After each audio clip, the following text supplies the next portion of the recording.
अस्सलाम वालेकुम, मैं हूं अलीना फ़ारूक शेख। इसराइल और गज़ा के दरमियान जो सीज़ फायर का माहिदा, जंग बंदी का माहिदा है, इसको मुख्तलिफ ज़ावियों से देखा जा रहा है, लेकिन ओवरऑल एक उम्मीद की किरण जागी है। इसके ऊपर अपने तज्ज़ियाकारों से उनकी राय जानेंगे। प्रोग्राम के अगले हाफ में शुरू करते हैं अमरीकी सदर जो बाइडन के अलविदाई खिताब से, जिसमें उन्होंने खुसूसी तौर पर सोशल मीडिया और टेक्नोलॉजी के बेलगाम इस्तेमाल की बात करते हुए इसको बड़ी तनकीद का निशाना भी बनाया और कहा कि किस तरह से सोशल मीडिया के थ्रू किसी चेक एंड बैलेंस या बेलगाम इन्फ्लुएंस के ज़रिए न सिर्फ मिस इन्फॉर्मेशन डिसइन्फॉर्मेशन का फैलाव हो रहा है, बल्कि ये जमहूरियत और ये आज़ादी इजहार, आज़ादी सहाफ़त के लिए भी किस तरह से ख़तरा है। ट्रंप कहते हैं कि एडिटर्स का किरदार ख़त्म होता जा रहा है, फैक्ट चेक ख़त्म हो रहा है, जिससे जमहूरियत को इंतहाई संगीन ख़तरात लाहक हैं और ह्यूमैनिटी को, ह्यूमन काइंड को इत्सेल्फ बड़े ख़तरात लाहक हैं। उन्होंने ये भी कहा कि इससे ताकत और मुनाफे के लिए बोले जाने वाले जो झूठ हैं उसकी वो ज़्यादा बढ़ावा इसको मिलेगा और जो सच्चाई है उसको कुचल दिया जाएगा। अब ये जो ख़तरे की तरफ इशारा कर रहे हैं ट्रंप, क्या ये रियल है? क्या सोशल मीडिया आज़ादी सहाफ़त के लिए ख़तरा है?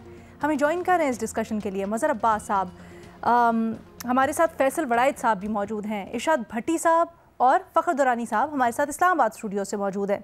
फ़खर, आप सबसे पहले बताइएगा, क्या समझते हैं कितना रियल है जिस ख़तरे की तरफ इशारा किया बाइडन ने, और क्या ये आपको लगता है कि मिटिगेट हो सकता है किसी तरीके से? शुक्रिया अलीना। देखें, इसमें कोई शक नहीं है कि जो सोशल मीडिया है ये नए दौर में ना सिर्फ ये मीडिया बल्कि जो रियासतें हैं उनके लिए एक बड़ा चैलेंज बन के मैं समझता हूँ कि ये सामने आ रहा है और किसी को अभी तक इसका कोई तोड़ समझ नहीं आ रहा।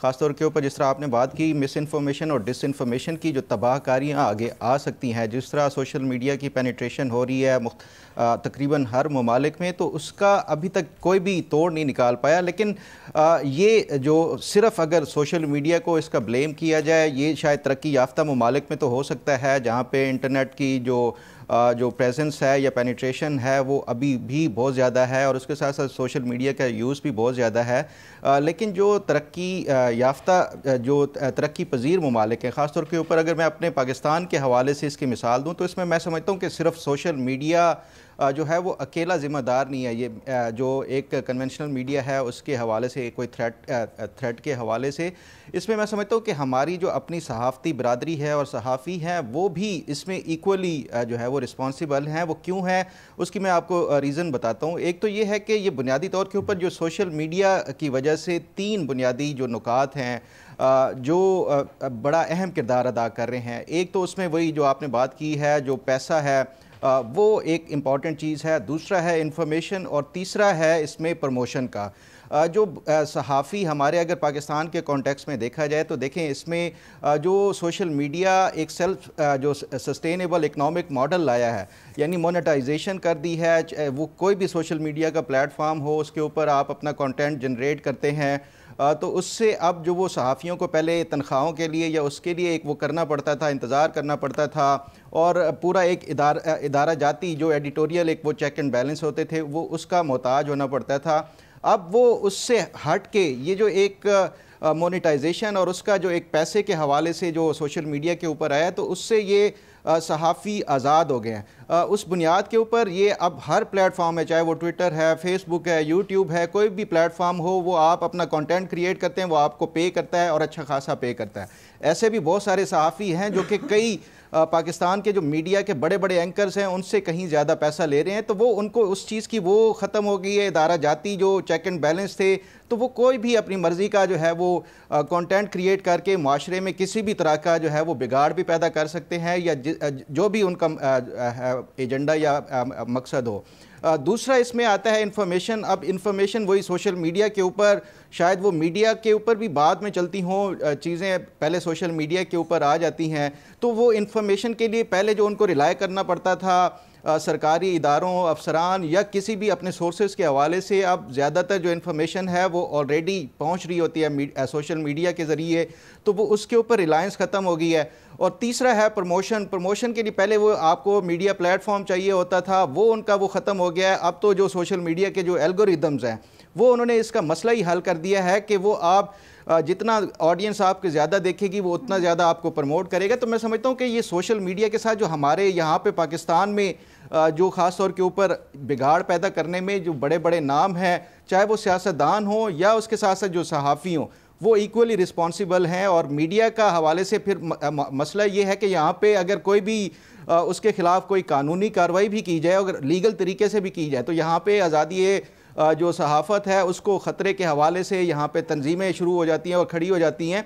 तो मेरा ख्याल है कि हमें जो मीडिया को, ये सोशल मीडिया जो है वो इक्वल उसको ब्लेम करने के इक्वली हमें अपनी भी जो है वो करनी चाहिए कि अपने आप को भी जांचना चाहिए कि क्या हम सही रास्ते पे हैं और क्या हम ठीक काम कर रहे हैं। तो इक्वली हम भी रिस्पॉन्सिबल हैं बतौर सहाफ़ी के।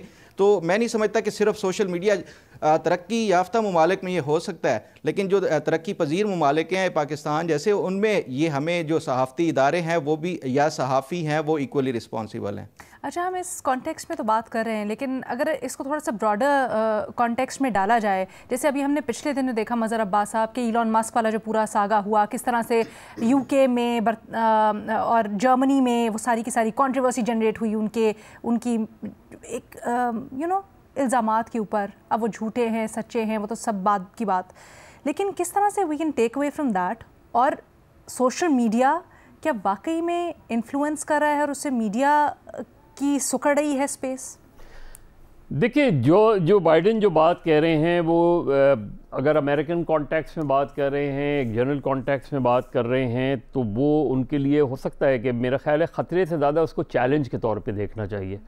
और जो स्टेट की पॉलिसीज़ हैं इंक्लूडिंग यूनाइटेड स्टेट्स, अब क्या जो बाइडेन या अमेरिकन एडमिनिस्ट्रेशन बताएगी कि क्या सोशल मीडिया था जब वेपन ऑफ मास डिस्ट्रक्शन का प्रोपेगेंडा करवाया गया था? सोशल मीडिया तो नहीं था। किसने करवाया था? अमेरिकन स्टेट ने करवाया था ना, और बाकायदा इस हद तक करवाया था कि अमेरिकन मीडिया को बाद में अपोलोजाइज करना पड़ा विद द अमेरिकन पीपल कि वी वर यूज्ड।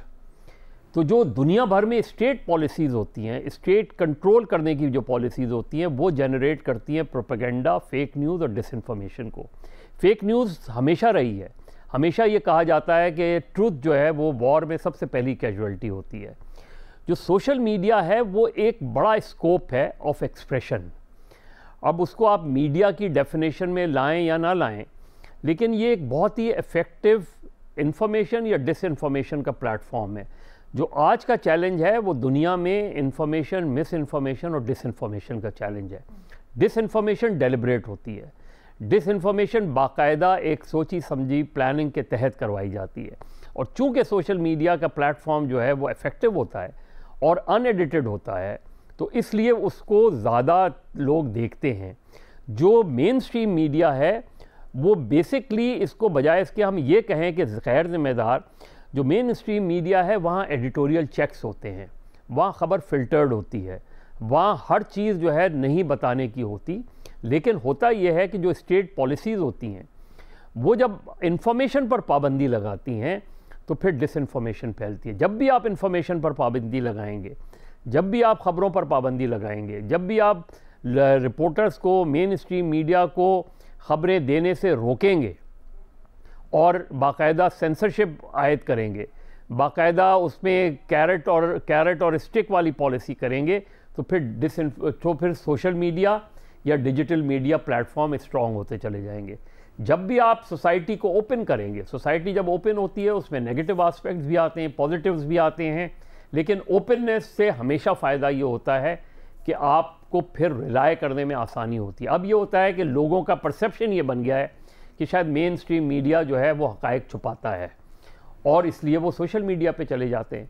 अब सोशल मीडिया पे हो ये रहा है कि everyone is free for all, तो फ्री फॉर ऑल में सही चीज़ें भी आ रही हैं, एक मैसिव फ्लो ऑफ इंफॉर्मेशन भी है, लेकिन उसके साथ massive flow of miss information और डिसइंफॉर्मेशन भी है। तो जो एक आम आदमी है वो इसमें तमीज़ नहीं कर पाता कि कौन सी सही इत्तलात आ रही हैं उसके पास और कौन सी गलत। ये रियासतों की पॉलिसी होती है। रियासतें कभी भी दबाव या सप्रेशन में नहीं चला करती। जब भी आप सोसाइटी को सप्रेस करेंगे हमेशा इस तरह के प्लेटफॉर्म खुलते चले जाएंगे।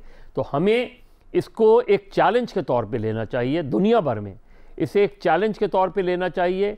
इसमें एडिटोरियली चेक को देखना चाहिए, लेकिन जब भी हम रेगुलेशंस की तरफ जाते हैं तो हम रिस्ट्रिक्शन लगानी शुरू कर देते हैं। यानी मैं ये कह रहा हूँ कि अगर स्टेट जो कहती है वही सही है, ये कैसे हो सकता है? आप हक़ाइक़ छुपाते हैं, और जब आप हक़ाइक़ छुपाएंगे तो लोग हमेशा इस चीज़ पर जाएंगे कि नहीं, जो आप 4 लोगों की हलाकत कह रहे हैं, नहीं 4 नहीं 50 लोग हलाक हुए हैं, क्योंकि आप इंफॉर्मेशन छुपा रहे हैं।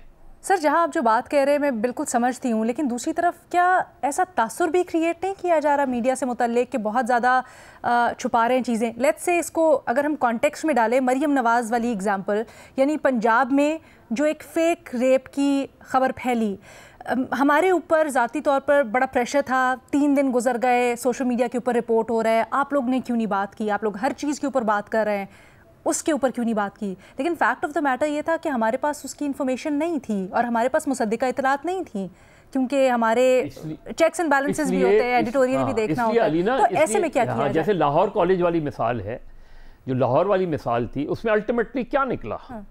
अल्टीमेटली तो मेन स्ट्रीम मीडिया ज़्यादा सही निकला ना, कि उसने ये आप रिस्ट्रेन लगाते हैं, आपके ऊपर ये एक एथिकली एक पाबंदी होती है, ख़ुद अपने ऊपर लगाते हैं आप कि whenever in doubt leave it out.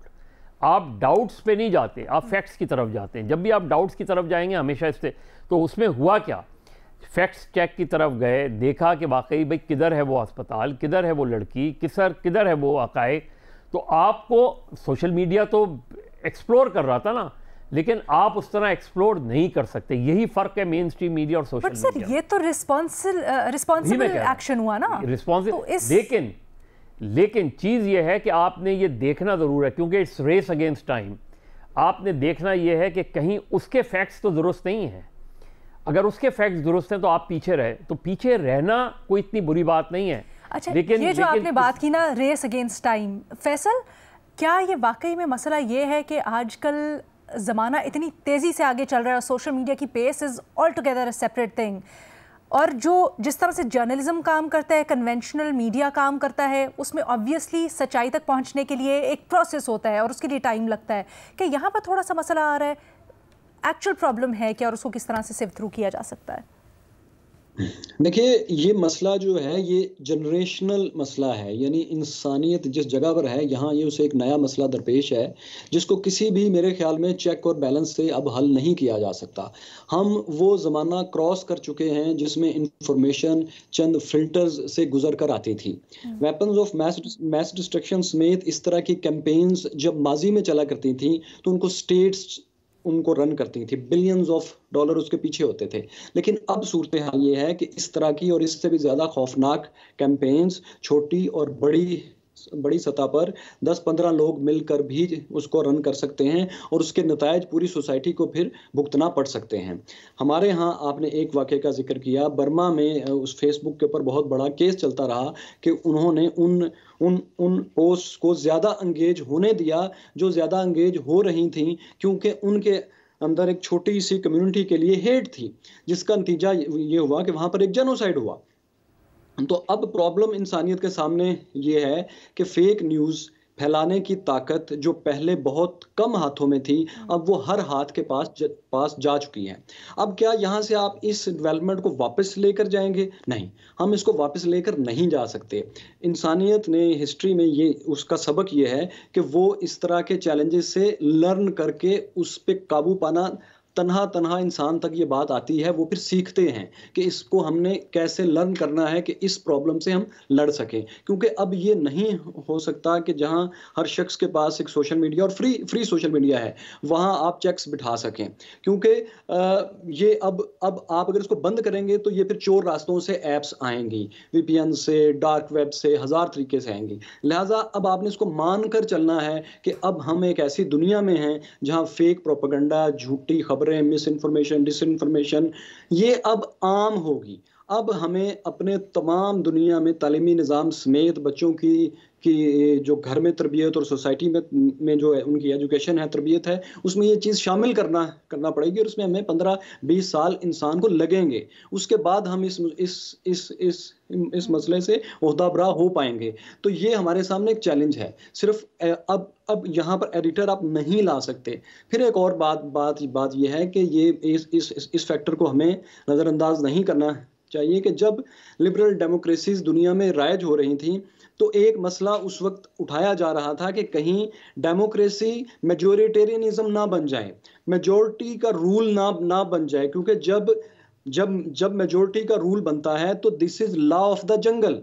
अब ये हो गया है कि सोशल मीडिया और ओलिगार्स के अरबपतियों के आ जाने के बाद ये हो गया है कि अब वो जो मेजोरिटी है उसको अपीज करने के लिए हम और बिलियनियर्स कुछ भी करने को तैयार होते हैं। यानी ना सिर्फ मेजोरिटेरियनिज्म बन गया डेमोक्रेसी, लिबरलिज्म और वैल्यूज उसे निकल गई, बल्कि उसमें बिलियंस ऑफ डॉलर्स भी आ गए। तो अब वो प्रॉब्लम, वो मसला जो हर तमीर में मुज़मिर होता है, वो हम सबके सामने है कि ओलिगार्क्स मेजोरिटी इनका एक इकट्ठ हो गया है और कमजोर तबके, छोटे छोटे तबके, वल्नरेबल्स इंटरनेशनल सतह पर भी और एक एक शहर की सतह पर भी, वो तमाम के तमाम मेजोरिटीइज्म के रूल्स के नीचे पिसने लगे हैं। We are living now in the law of जंगल।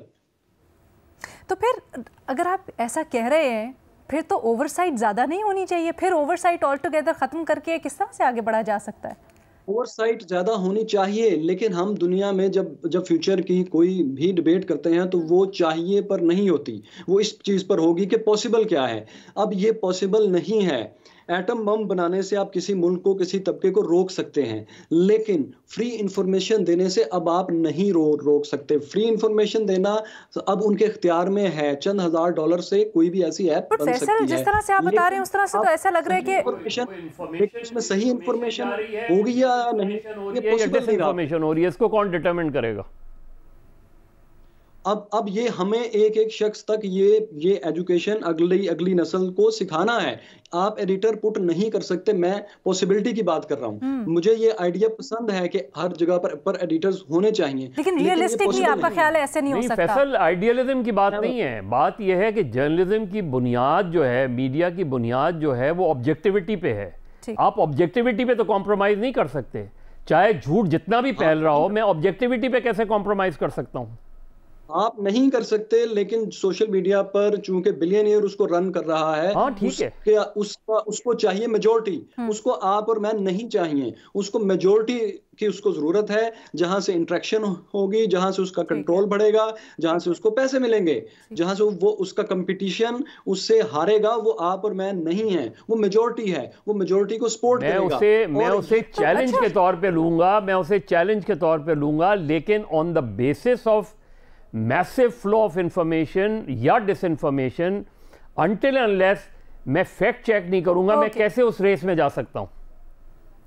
आपको सिखाना पड़ेगा ये बच्चों को, अगली नस्ल को, पूरी दुनिया को मिलकर। जो ह्यूमन राइट्स का चार्टर है, हमें उसमें भी तब्दीली लेकर आना पड़ेगी और हर जगह पर ये लाजिम करना पड़ेगा कि इन चीजों को एजुकेट किया जाए, क्योंकि इसके अलावा आपके पास कोई तरीका नहीं इस पर काबू पाने का। That's a very interesting approach. Irshad Bhatti साहब, आप कहिएगा आपकी इसके ऊपर क्या राय है? और ये जो दो मुख्तलिफ पहलू सामने आ रहे हैं, आपके ख्याल में ज्यादा रियलिस्टिक इसमें से क्या अप्रोच होगी? मैडम शेख, आपका सवाल है कि सोशल मीडिया, टेक्नोलॉजी, अमीर अफराद या दौलत, आज़ाद सहाफ़त और जमहूरियत के लिए ख़तरा हैं, और यही बाबा बाइडन ने कहा है। वैसे तो मैडम शेख, बाबा बाइडन का ये बयान ज़ाती डिप्रेशन, ज़ाती फ्रस्ट्रेशन पर मबनी है।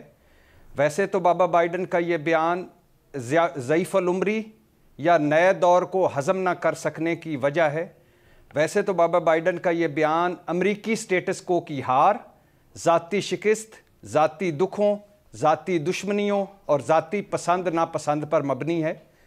और वैसे तो बाबा बाइडन जो है वो अरबों खरबों-पति ट्रंप को सामने रखकर और एलोन मस्क साहब को सामने रखकर बात कर रहे थे और उन पर तनकीद कर रहे थे। लेकिन इस पर बात कर लेते हैं। मेरे ख्याल में ना अमीर अफराद जमहूरियत के लिए ख़तरा है, ना टेक्नोलॉजी जमहूरियत और सहाफ़त के लिए ख़तरा है, ना सोशल मीडिया जमहूरियत और सहाफ़त के लिए ख़तरा है। जमहूरियत और सहाफ़त को ख़तरा इस सोच से है जो इन चीज़ों को ख़तरा समझता है। मैडम शेख, जो टेक्नोलॉजी है, जैसे जब प्रिंटिंग प्रेस ईजाद हुआ था तो इसी तरह की बहस हुई थी, जैसे जब पहिया ईजाद हुआ तो इसी तरह की तनकीद हुई थी, जैसे स्टीम इंजन ईजाद हुआ तो इसी तरह की तनकीद हुई थी। और अब जब इंटरनेट आया है तो हजम नहीं हो पा रहा ये सब कुछ भी। आपके सामने शुमाली कोरिया है, उसके मॉडल पे जाना चाहेंगे आप? चीन है, उसके मॉडल पे जाना चाहेंगे आप? या जिन मुल्कों में बादशाहत है आप उनके मॉडल पे जाना चाहेंगे? मैडम शेख, टेक्नोलॉजी को लगाम देने से, टेक्नोलॉजी को की हदूदो कयूद बेहतर बनाने से टेक्नोलॉजी आपको कहीं से कहीं ले जाएगी। दौलतमंदों के आने से जहाँ मसाइल हैं वहाँ बहुत ज़्यादा फ़वाइद हैं, बहुत ज़्यादा खुशहाली है। और मैडम शेख, सोशल मीडिया माना झूठ भी है, बौतान भी है, प्रोपेगंडा भी है, एजेंडा भी है, किरदार कुशी भी है, फजूल और लग़व बेबुनियाद यानी बेमानी चीज़ें भी हैं, मगर ये इंफॉर्मेशन भी है, शऊर भी है, आगाही भी है, बेआवाज़ों की आवाज़ भी है, इसका एक खौफ भी है, इसका एक डर भी है, और आप कुछ छुपा नहीं सकते, अब आप कुछ दबा नहीं सकते आप। मैडम शेख, सब कुछ डिपेंड करता है आपकी नीयत पर। हमारा प्रॉब्लम यह है कि हम सबसे पहले कहते हैं पाबंदी लगा दो, ये खतरा है जी। ओ भाई, जमहूरियत को खतरा क्यों हो सकता है? जमहूर से, जमहूर है ये आज की। आप कैसे कह सकते हैं कि आप दौलत को रोक कर उठाकर बाहर फेंक दें तो जमहूरियत आपकी बेहतर हो जाएगी? आप कैसे कह सकते हैं टेक्नोलॉजी को उठाकर बाहर फेंक दें तो आपकी सहाफत और जमहूरियत बेहतर हो जाएगी? क्या थी सहाफत पहले और आज क्या हो गई है टेक्नोलॉजी के बाद? क्या थी जमहूरियत पहले और आज क्या हो गई है सोशल मीडिया के बाद? ये चीज़ें आप रेगुलेट कर सकते हैं, इनको बेहतर बना सकते हैं, लेकिन आप उठाकर एक अलविदाई खिताब में आप अपनी ज़ाती जो दुख हैं, आप ज़ाती चीज़ें हैं, उनको आप आगे रख कर आप स्वीपिंग स्टेटमेंट दे रहे हैं। मैडम शेख, आप अगर इसको मज़ीद मैं आसान लफ्ज़ों में बताऊं, बाबा बाइडन को आप सामने रखें और शहबाज शरीफ या पीडीएम हुकूमत को सामने रखें तो बात वाज़े हो जाएगी। जहां इमरान खान और ट्रंप में एक जैसे कोई 22 चीज़ें हैं, ज़ाती ज़िंदगी, शादियाँ, स्कैंडल्स, सज़ाएँ, गैर रवायती सियासत और सोशल मीडिया, बहुत सारी चीज़ें, 22 चीज़ें इकट्ठी हैं। वैसे ही जो हाल इमरान खान ने अपने सियासी मुखालफिन का किया है, वही बाबा बाइडन का हाल ट्रंप ने किया है। सोशल मीडिया बहुत बड़ी स्ट्रेंथ है इमरान खान की और ट्रंप साहब की।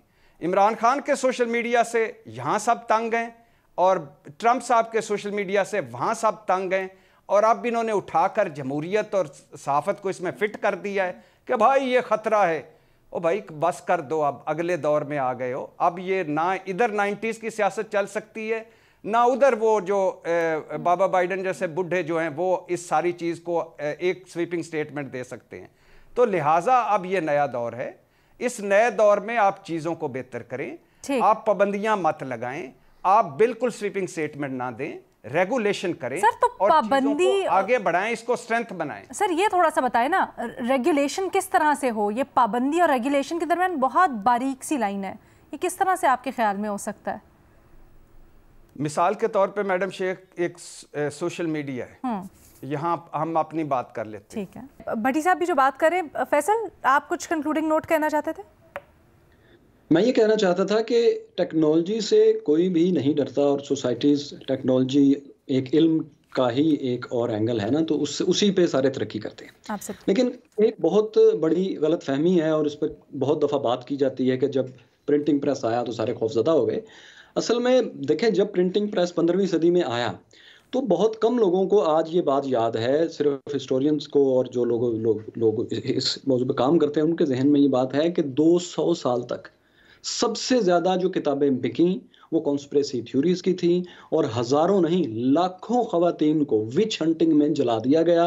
गरीब मजदूर कोड से जो ऑलरेडी लड़ रहे होते थे, अकेले लोग होते थे, अपाहज होते थे, उस वक्त जिनको पोलियो होता था, उनको सोसाइटी के लिए खतरा कह के मार दिया जाता था। और उन किताबों के नमूने आज भी म्यूजियम्स में मौजूद हैं। 200 साल से ऊपर इंसान को सिर्फ ये सीखने में लगे कि ये जो नई इजाद हुई है वो टेक्नोलॉजी है, लेकिन वो जो इफेक्ट एक पैदा कर रही है उससे हमने डील कैसे करना है। तो अभी जो हम बात कर रहे हैं वो ये कर रहे हैं कि ये जो टेक्नोलॉजी से एक इफेक्ट हो रहा है इसको डील कैसे करना है। मैंने बात की थी मेजोरिटेरियनिज्म की। मेजोरिटेरियनिज्म एक प्रॉब्लम है, पॉपुलिज्म एक प्रॉब्लम है, क्योंकि ये डेमोक्रेसी की जो सेंस है कि हमने सबको इक्वल अपॉर्चुनिटीज देनी है और सबका एक साथ हमने तहफ़्फ़ुज़ करना है, ये उस आइडिया को डेड कर रहे हैं। टेक्नोलॉजी के कोई भी बंदा दुनिया में इसके खिलाफ नहीं हो सकता। असल बात यह है कि उससे जो सोशल इम्पैक्ट आ रहा है उसको हमने ओवरकम करना है, उससे लर्न करके, ना कि उसको बंद करके।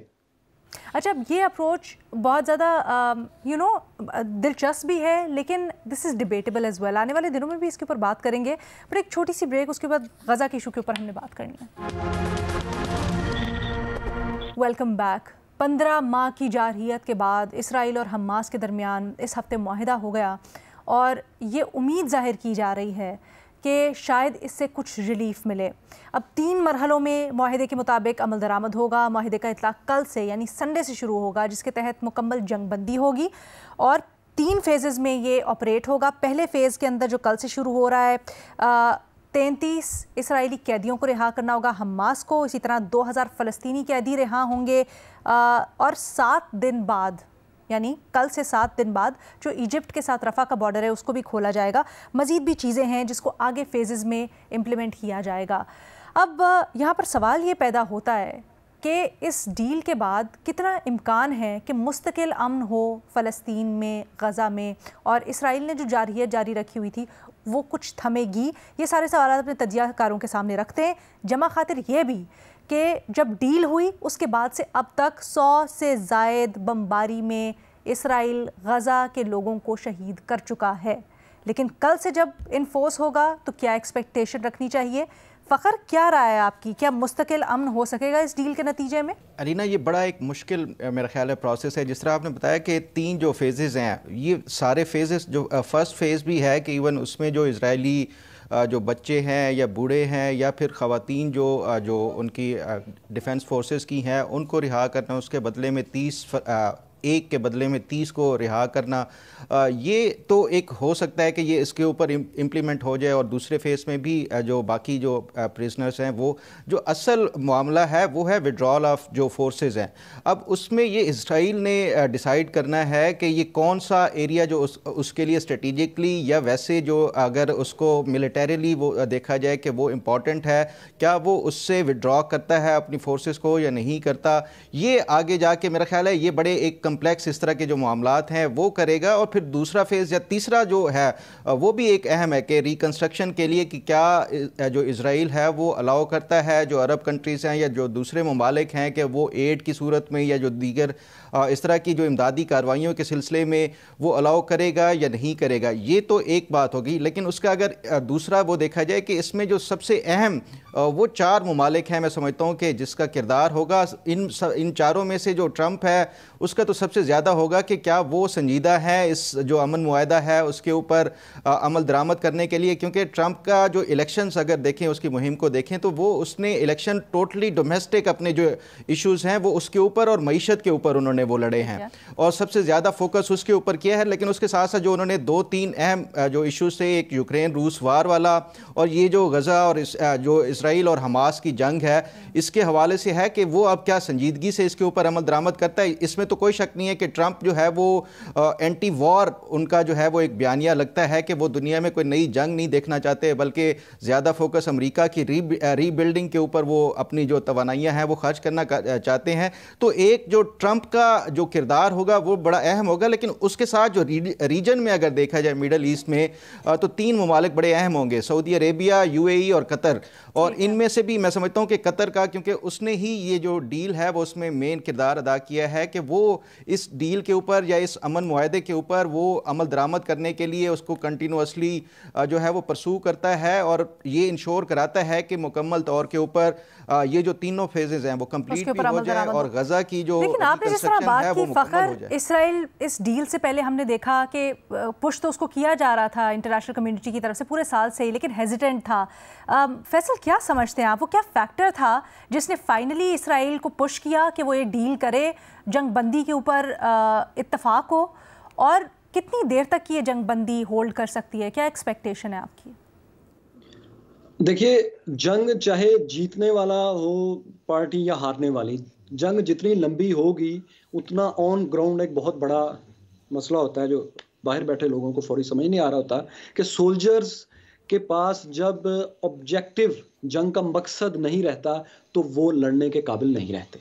इसराइल की फौज ने जब से इनके बड़े बड़े लीडर हमास के और हिजबुल्लाह के मार दिए, तो उसके बाद से उनके पास कोई जवाब नहीं था वहां पर लड़ने का, क्योंकि सामने एक्चुअली तो किसी से नहीं लड़ रहे, सामने उनके कोई भी नहीं है। कहीं कहीं से रॉकेट एक हफ्ते बाद 2 हफ्ते बाद एक फायर होता है और उस पूरे एरिया में बमिंग शुरू कर देते हैं, लेकिन वो उनकी बटनों से की हुई बमिंग है जो AI के जरिए बैठ के दरतलबे वगैरह में वो करते हैं।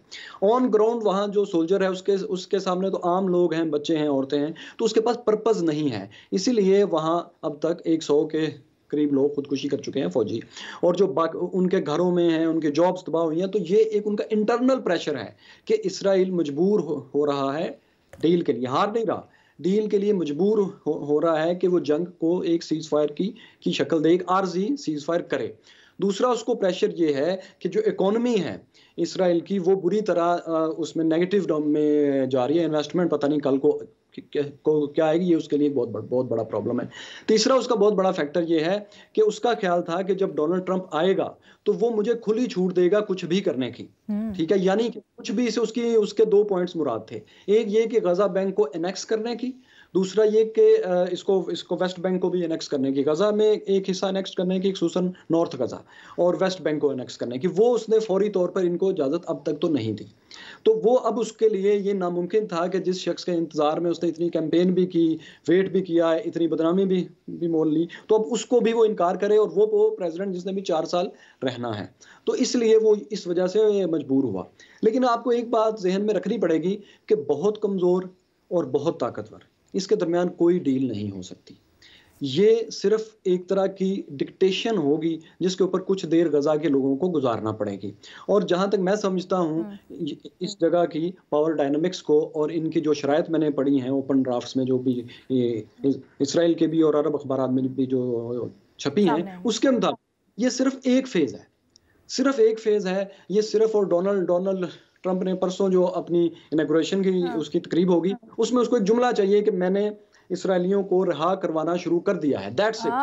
जैसे वो बोलेगा तो आप देखिएगा कि ये फिर बैक टू स्क्वायर वन होगा, ये फिर वहीं खड़े होंगे। और इसराइल और डोनाल्ड ट्रंप कभी भी यहाँ पर ह्यूमन राइट्स या एक मुस्तकिल सीज फायर की तरफ नहीं जाएंगे। ओके, मजीद बात होगी एक ब्रेक के बाद।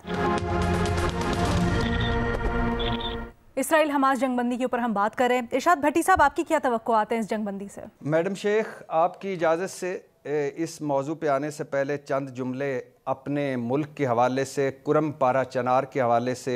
बहुत बड़ा इंसानी अलमिया बन गया है कुरम पारा चनार, हकूमती नाहिली की वजह से, हकूमती ना रिट होने की वजह से। अभी जो मुआहदा होने के बाद खुराक और अद्वियात का काफ़िला गया, गाड़ियों पर हमला हुआ, ड्राइवर कत्ल कर दिए गए, गाड़ियों को आग लगा दी गई, चीज़ें लूट ली शरपसंदों ने। मैडम शेख, ये सब कुछ हुआ है अमन मुआहदे के बाद, ये सब कुछ हुआ है रस्ते खुलने के बाद। जो बैरिस्टर सैफ और अली अमीन गंडापुर हुकूमत जो दावे कर रही थी कि 1 घंटे में सब कुछ होगा, अब 1 महीना हो चुका है और 110 दिन हो गए हैं लाखों मुहासरीन को मुहासरे में, 110 दिन। और अब वहाँ सूरत हाल इतनी ख़राब है कि मकामी आबादी ने असला उठाना शुरू कर दिया है।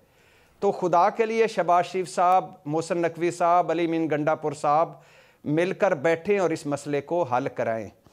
जहाँ तक मैडम शेख आपका सवाल है, इस सवाल पे ये अभी मेरे भाई कह रहे थे कि इसराइल मजबूर हुआ है तो उस पर कोई प्रेशर है। ना इसराइल मजबूर हुआ है, ना उस पर कोई प्रेशर है। उसने जो अपना अचीव करना था कर लिया।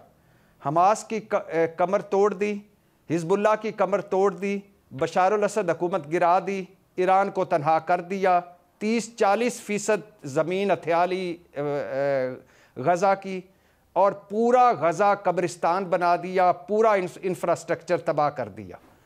मैडम शेख, साल सवा साल के बाद के जुल्म सितम, गज़ा, ईरान, लबनान, यमन, शाम, कासम सुलेमानी, इस्माइल हानिया, हसन नसरुल्लाह, अब क्या रह गया था? अब ज़रा वो यरगमाली लेंगे, उसके बाद इसी तरह ये बेग कैंपों में पड़े रहेंगे। जब इसराइल चाहेगा उन पर हमला करेगा, जब चाहेगा किसी न किसी बुनियाद पर उनको मज़ीद तबाह बर्बाद करेगा। कोई इसमें ये जंग बंदी मुस्तकिल जंग बंदी नहीं है। कोई ये मामला ऐसा नहीं है कि जिसमें इसराइल पर कोई प्रेशर है या दबाव है या कोई ट्रंप के आने से फ़र्क पड़ेगा, बल्कि ज़्यादा होगा ट्रंप साहब के आने के बाद, ये चीज़ें ज़्यादा खुल्लम खुल्ला होंगी। सर मेरा ख्याल है वो फैसल ने भी एग्जैक्टली यही कहा था, बस मुख्तलिफ अंदाज मुख्तलिफ अल्फाज में। मज़हर साहब आपकी क्या तवक्कुआत है? देखिए, मर जाएगी मखलूक तब इंसाफ करोगे, मुनसिफ हो तो हशर बपा क्यों नहीं करते। नस्लें तो तबाह कर दी, हज़ारों बच्चे शहीद कर दिए, कोई मेरा ख़्याल है किसी जंग में इतने सहाफ़ी नहीं मारे गए जितने सहाफ़ी इस जंग में मारे गए, किसी जंग में इतने बच्चे नहीं शहीद हुए जितने इस जंग में शहीद हुए। तो अब रहा क्या है वहाँ? तो ये जंगबंदी नहीं है, सिर्फ जंग बंद कर दी गई है, क्योंकि उन्होंने हर चीज़ अचीव कर ली है, हर टारगेट को उन्होंने हिट कर दिया है। और इतनी ताख़ीर की गई इस मामले में कि जब उन्होंने अपना हर चीज़ अचीव कर ली, हर टारगेट अचीव कर लिया, तो इसको एक जंगबंदी का नाम दे दिया गया। चले शायद इस पर कुछ अरसे तक उन लोगों को जो बचे कुचे फ़लस्तीन हैं उनको शायद कुछ रिलीफ मिल जाए, उन्हें कुछ सांस लेने का मौका मिल जाए, उन्हें कुछ जो है चीज़ों को समेटने का मौका मिल जाए। अदरवाइज़ वो जब चाहेंगे, जिस वक्त चाहेंगे, वो दोबारा शुरू कर देंगे। लेकिन अब उनका टारगेट ईरान है, अब उन्होंने ईरान को हिट करना है। अब जो सारी चीज़ें जमा की जा रही हैं और ये जो कहा जा रहा है कि ट्रंप एंटी वॉर है, आप देखिएगा कि ईरान के साथ क्या होने जा रहा है। तो ये जो चीज़ें हैं, इसे आप जंगबंदी का नाम देकर खुशी का इजहार कर लें, अलग बात है, लेकिन अब तो वहाँ बचा कुछ नहीं है। तो जंगबंदी तो वहाँ होती है जहाँ कुछ बचा हुआ हो, कुछ सीज़ फायर हो, कोई चीज़ वो तय हो। तो उन्होंने तो जो जो टारगेट को हिट करना था वो सब कुछ हिट कर लिया है। तो मेरे ख्याल में ये इस वेस्टर्न वर्ल्ड का, और जो आप पिछला सवाल कर रहे थे कि किस तरह वेस्टर्न मीडिया एक्सपोज हुआ है, चाहे वो सोशल मीडिया हो, चाहे मेन स्ट्रीम मीडिया हो, किस तरह सोशल मीडिया को कंट्रोल किया, किस तरह मेन स्ट्रीम मीडिया को कंट्रोल किया। दुनिया भर की आज़ादी सहाफ़त के चैम्पियंस एक्सपोज हुए गाज़ा में। तो आज जो चीज़ें की जा रही हैं इसके शायद बहुत ही टेम्प्रेरी हमें असरात नज़र आएँ, लेकिन जो जंग थी वो तो उन्होंने अपने तहीं जो है जिसको हिट करना था उसे हिट किया, जिसे ख़त्म करना था उसे ख़त्म कर दिया, और अब जंग बंद कर दी। वैसे कहना सही होगा या अभी भी एक साय ऑफ रिलीफ है? कोई भी अगर पैनल में से जवाब देना चाहे तो। देखिए रिलीफ क्या होगा, सॉरी हाँ बोले फैसल। मैं ये कहना चाह रहा हूँ कि इसमें सिर्फ एक चीज़ है जिससे कुछ ना कुछ उम्मीद की जा सकती है, क्योंकि इसराइल मिडल ईस्ट में अमेरिका का एक पुलिसमैन है, वो इस पे ट्रस्ट करता है, ये उसका सबसे बड़ा अमेरिका पे लिवरेज है। ठीक है कि उसके ख्याल में अगर इस पूरे रीजन में इंडिया तक आते हुए कोई एक जगह है जो उसकी मिलिट्री बेस है अनाउंस्ड, और जहां वो हर क्राइम करके भाग सकता है, वो इसराइल है। लिहाजा इसराइल को उसने डिफेंड करना है, और उसको डिफेंड करने का अमेरिका की फॉरेन पॉलिसी का जो कॉर्नर स्टोन है उसमें यह है कि उसको तस्लीम करवाया जाए। तस्लीम करवाने के रास्ते में जो रुकावट है वो अब सऊदी अरब की ये एक डिमांड है कि आप फ़लस्तीन की आज़ादी के लिए एक रोड मैप दें, कम से कम ऐसा रोड मैप जो इरिवर्सिबल हो। तो ये एक डिमांड वाहिद उम्मीद है जो 7 अक्टूबर के अटैक के बाद फ़लस्तीनियों ने अपनी कुर्बानियों से पैदा की है, क्योंकि 7 अक्टूबर तक जो इब्राहिम अकॉर्ड हो चुका था उसमें तो फ़लस्तीनियों का पी भी नहीं था, उनका लफ्ज़ ही नहीं था, अगर हम उर्दू अरबी में कहें तो फे भी नहीं था। अच्छा, तो अब ये एक ऐसी सूरत हाल ने जन्म लिया है जिसमें आप फ़लस्तीनियों को, गज़ा को इग्नोर अब नहीं कर सकते। अब आप कोई डील ऐसी लॉन्ग टर्म पीस की वहाँ पर मिडल ईस्ट में नहीं कर सकते जिसमें फ़लस्तीनियों को पहले इब्राहिम अकॉर्ड की तरह मुकम्मल तौर पर नज़रअंदाज करते हैं। तो ये एक साइन ऑफ होप मैं इसमें देखता हूँ। ये जो मज़हर साहब ईरान टारगेट होने का खदशा जाहिर कर रहे थे, वो कितना रेलिवेंट है? अब ईरान टारगेट होगा, इनका सारी की सारी ताकत, सारी इंटेलिजेंस, सारे सैटेलाइट्स इस वक्त ईरान के ऊपर काम कर रहे हैं, और आप देखेंगे किसी भी वक्त इसके ऊपर एक्शन शुरू करेंगे, और ये लाजमी होगा। अब ये किस तरह से होगा, मेरा ख्याल ये है कि ये फ्रॉम इनसाइड होगा, इसराइल के अंदर से वो एक बगावत करवाएंगे जिसमें CIA एक्सपर्ट है, और उसके नतीजे में ये वहाँ पर ग्राउंड पे कंट्रोल लेंगे और स्पेस से कुछ सपोर्ट देंगे। इसलिए अब ईरान की अनपॉपुलर गवर्नमेंट के पास एक बहुत बड़ा चैलेंज है कि वो इस चेंज को पीसफुली अगर अपने मुल्क में खुद ही ले आए तो बहुत अच्छा है कि जो लोग उनके नाराज़ हैं उनको अपने साथ मिलाएं, सख्त किस्म की मजहबी पॉलिसियाँ ख़त्म करें तो ईरान मतलब खतरा अभी भी टला नहीं है, सूरत हाल अभी भी बड़ी तशवीशनाक, और इसके ऊपर हम भी गहरी नज़र रखे हुए हैं। आने वाले दिनों में उम्मीद करते हैं बेहतरी की, लेकिन देखते हैं क्या होता है। इतना ही आज के लिए, अल्लाह हाफ़िज़।